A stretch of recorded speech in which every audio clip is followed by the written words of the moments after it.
Show. Come on, kids, it's time to roll. Tell everybody that you know. Watch the Good News Wednesday show. Good News Wednesday's finally here. Let's stand up and give a cheer. Watch the boredom disappear, 'cause Good News Wednesday's here.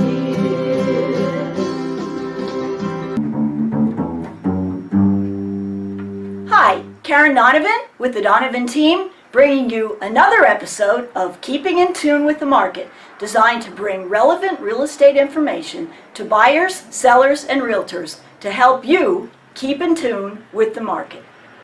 The market is great, and you decide, why don't I just sell my house myself?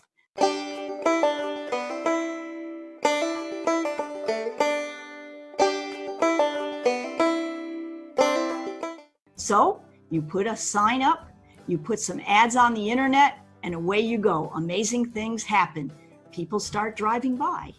People knock on your door. People call you. Even realtors hounding you for the listing.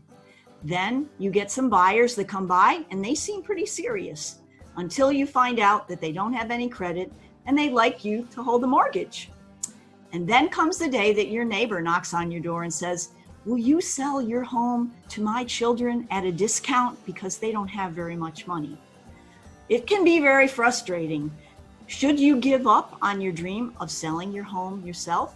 I'm going to tell you no. You can still have that opportunity to try to sell your home on your own, because I can share with you some valuable tips that insiders have gathered to help you sell your home yourself without going crazy.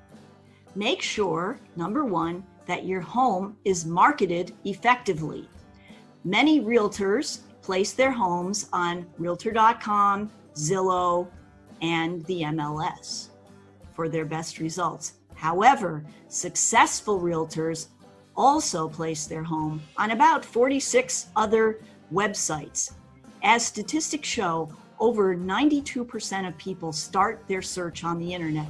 You want to make sure that your house is seen by the most number of people. So explore other places on the internet that you can advertise your home. You'll be amazed at the amount of traffic you can garner by putting your house in all of those places. Tip number 2, make sure that your buyer has not only been pre-qualified for a loan, but has been pre-approved for a loan. What's the difference between the two? When someone's pre-qualified, they're asked a few questions, and then based on that information, the mortgage broker says, yep, I think you could probably get a loan.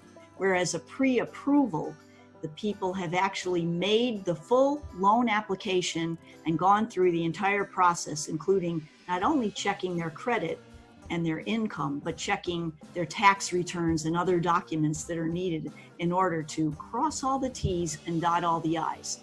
You don't want to make any mistakes in the process. Tip number 3, since you'll be negotiating directly with the buyers, try to remain objective about your home and the home selling process. If the buyer has a few negative comments, rather than to get on the defensive, make sure that you acknowledge them and then use that as a stepping point to point out some of the positives about your home and about the benefits to them of purchasing it. So those are just 3 quick tips to helping you to sell your home yourself without going crazy.